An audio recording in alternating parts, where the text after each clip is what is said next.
پرویز مشرف کو سزائے موت دراصل عدالت کی انتقامی کارروائی ہے، ورنہ ان کی اوقات تو اپنے ہاتھوں پکڑی گئی شراب کو شراب ثابت کرنے کی نہیں۔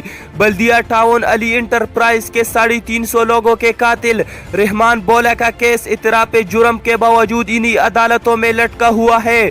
ڈاکٹر عاصم 480 ارب روپے کی کرپشن اور اعتراف جرم کے باوجود کیس لٹکا ہوا ہے۔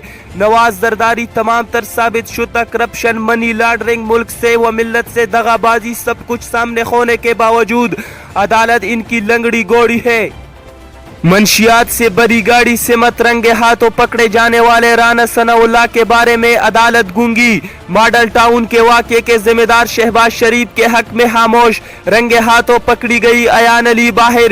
انہی فیصلے سنانے کی جلدی صرف فوجی سربراہان کے وقت ہوتی ہے۔ پرویز مشرف اس ملک کا محسن ہے، یہ فیصلہ انتہائی غلط ہے۔